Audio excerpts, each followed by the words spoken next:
corporations, when really large corporations start talking numbers and they forget, I mean, I've been in some of these boards and they're talking about just massive amounts of capital and huge volume of people impacted, and you really see the energy in the room change when you talk about this one individual person whose life got impacted through this.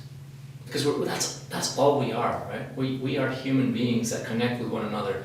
We can process numbers, but we have no idea about what 10 million people looks like. Yeah, that becomes immediately impersonal. Yeah, and I think it's a way in which our egos get off the hook. Like, oh, I have to clean every piece of trash in the sand, in the beach?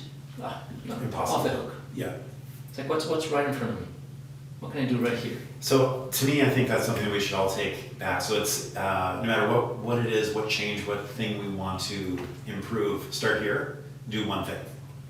And more importantly, a lot of the people that are intent on impact, whether that's in the business sector, in the political sector, in the philanthropic, did I say philanthropic?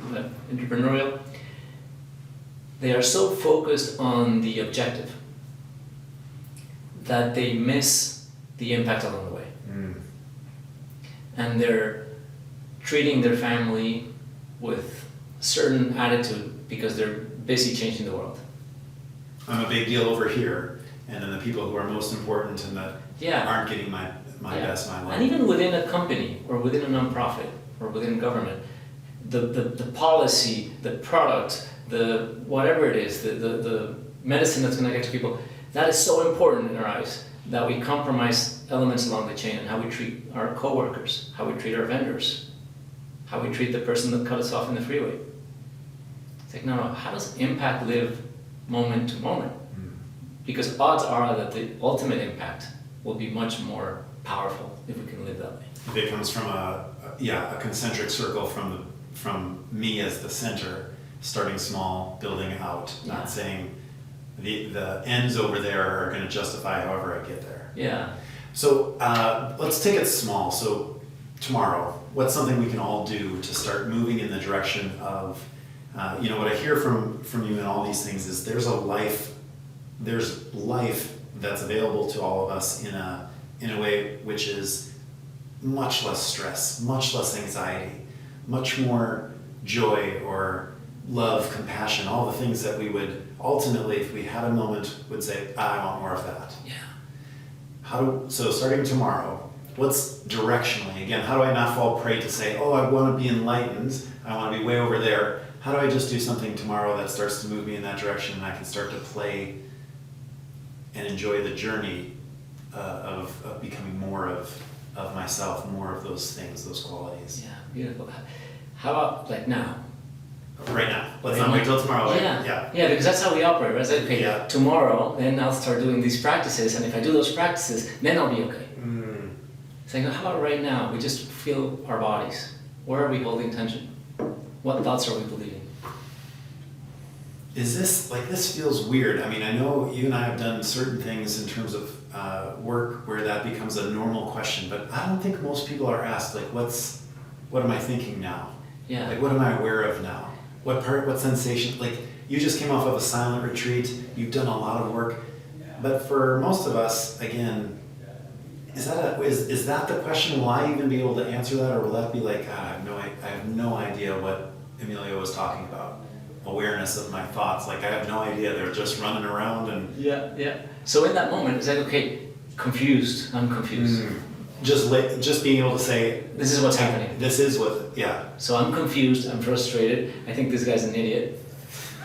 Whatever that is, great, that's what's happening right now. What does that feel like? Again, I keep on using feel because if we don't drop into our bodies, our minds are really jittery and they'll find a way out.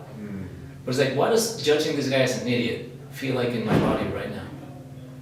Oh, well, I feel a little bit of tension in my heart. Okay, that's here. That's closer to here than any thought we could ever come up with. So what that brought up, like we do a lot of work in corporate America, and this idea of touchy-feely is a huge negative as a connotation. Sure. But here you keep asking us, like, how do you feel, right? So it sounds powerful when you say it, but it feels like it has this, history of being like weaker or less than. How can we move like I hear you talking about it, like that's actually where it's all at. Yeah. How can we be with? It's great. I love that. I love that question. When you talk to athletes and you are in high intensity, we used to have teams in Mexico, soccer teams. So I grew up really close to these athletes, and the best athletes were the ones that were in greatest touch with their environment, internal environment, and they knew how it felt in their thigh when they were overexerted. They knew how to navigate their internal rhythm, cardiac rhythm, to slow down when that was necessary. They could feel when an opponent was approaching them from the side that none of their senses were capable of detecting. They didn't need to look up at the goal to know exactly where they needed to put the ball. You could call that touchy-feely. And I think we've as a society, we kind of swung in one direction as a pendulum of, now very almost feminine qualities of, getting in touch with yourself is feminine. And I think for a long time that's kind of how we approached it, in a very feminine way. But it's actually incredibly masculine. I mean, if you look, I was looking at a video of the Maoris, I think, the New Zealand warriors, and how they slap their chests and how they ground into they're fully in their body. So I think this isn't about sort of spiritual. I don't even think of the word spirituality. It's like, this is very real. Like, investigate what's here and use the greatest tool and mechanism you have, which is your body, to investigate what that feels like. We all know what it feels like to stand on the edge of a cliff about to jump into the water. We don't need to think about it, we feel it in our gut. Can you feel that? And right now, if anybody pictured themselves in that edge, you probably felt something in your stomach. That's the power of our thoughts. So what thoughts are we telling ourselves? Because if we're telling ourselves negative thoughts, then our body's going to respond in kind. And in that moment, in that edge, we could say we're feeling excitement, or say we're feeling fear. But without the label, it's just energy.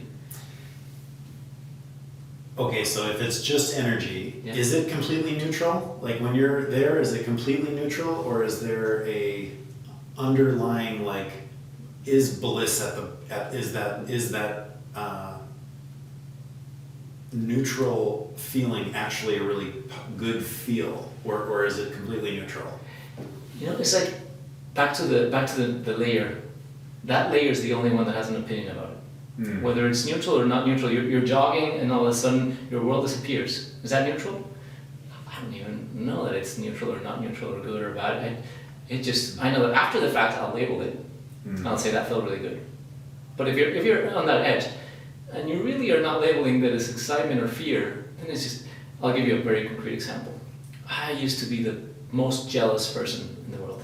I think I grew up in a very macho society in Mexico, and women just, someone's like, you claimed them and nobody could look at them, and it was just, and my parents' relationship, they separated when I was young, but they didn't tell us as children that they had separated. So they were living different lives, or separate lives, romantically, but kept the facade of being together for us. So for me, the signals I was receiving were so confusing, because I saw my mom flirting with guys, and I saw my dad with women, and I just didn't understand. So the messaging I got is, I gotta be super overprotective, and jealousy was a byproduct of that.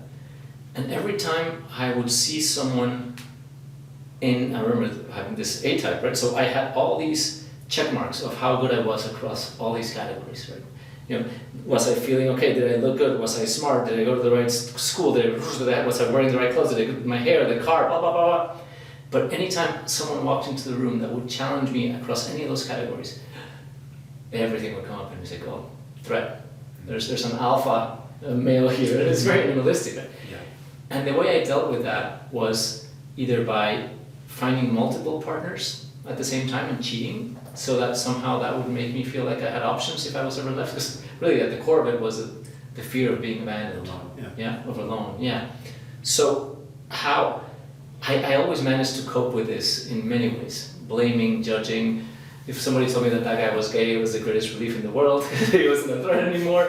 It's just this whole mechanism to not experience jealousy. When I finally allowed myself the possibility and the option to experience jealousy directly, I realized that this discomfort wasn't coming from jealousy, it was coming from the resistance and the management of jealousy. When I truly said, okay, screw this, forgive me, what does it feel like right now to be jealous? And it was so scary. Everything in my system was trying to avoid that. But feeling it liberated it. And it's not that I would never experience jealousy ever again, but now it's like, oh, I know that if jealousy arises, I'm free to feel it. It wasn't a cliff that if you fell off into just jealousy, you would be annihilated. Right, that's how it felt. It did feel that Yeah. way, but when you went into it, Yeah. It's like the it moment. didn't feel great, but there was still you at the end of that. Yeah, it's Yeah. like the moment you jump off that edge into the lake.